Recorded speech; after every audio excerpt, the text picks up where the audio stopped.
ব্যর্থতার দায় নিয়ে অন্তর্বর্তীকালীন সরকারের স্বাস্থ্য উপদেষ্টা নূরজাহান বেগমের পদত্যাগ দাবি করেছেন জাতীয় নাগরিক পার্টির দক্ষিণাঞ্চলের মুখ্য সমন্বয়ক হাসনাত আব্দুল্লাহ। তিনি বলেছেন, বেতন ভাতা ফেরত দিয়ে স্বাস্থ্য উপদেষ্টাকে পদত্যাগ করতে হবে।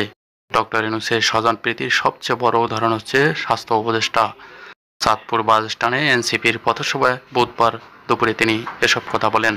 রাজধানীর উত্তরার মাইলস্টোন স্কুল অ্যান্ড কলেজে বিমান বিধ্বস্তের ঘটনায় শিক্ষা মন্ত্রণালয়ের কাজে কোনো ব্যত্যয় হয়নি বলে দাবি করেছেন শিক্ষা উপদেষ্টা সিআর আবরার।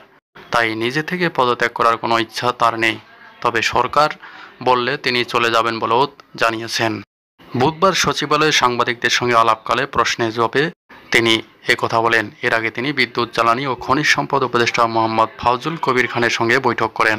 সিআর আবরার বলেন, আমাকে নিয়ে কথা হয়েছে, তাও যদি মনে করা হয় এখানে ব্যত্যয় হয়েছিল, আমাকে যেতে বললে আমি অবশ্যই চলে যাব। এখানে আঁকড়ে ধরে থাকার, নিজেকে জাস্টিফাই করার কোনো কিছুই নেই। উত্তরায় বিমান বিধ্বস্তের ঘটনায় দগ্ধদের এই মুহূর্তে বিদেশে নেওয়ার কোনো পরিকল্পনা নেই। বর্তমানে 44 জন দগ্ধ অবস্থায় হাসপাতালে ভর্তি আছে। তাদের মধ্যে সংকটাপন্ন অবস্থা 8 জন, গুরুতর অবস্থা 13 জন ও বাকি 23 জন মধ্যবর্তী পর্যায়ে চিকিৎসা নিচ্ছেন। বুধবার দুপুরে জাতীয় বার্ন ও প্লাস্টিক সার্জারি ইনস্টিটিউটে সাংবাদিকদের সঙ্গে আলাপকালে এসব কথা জানান ভারপ্রাপ্ত পরিচালক অধ্যাপক মোহাম্মদ নাসির উদ্দিন। এবং উত্তরার যে কোনো সরকারি বা বেসরকারি হাসপাতালে একটি বিশেষায়িত বার্ন ইউনিট স্থাপনের দাবি জানিয়েছেন বাংলাদেশ জামায়াতে ইসলামী নায়েবে আমির অধ্যাপক মুজিবুর রহমান।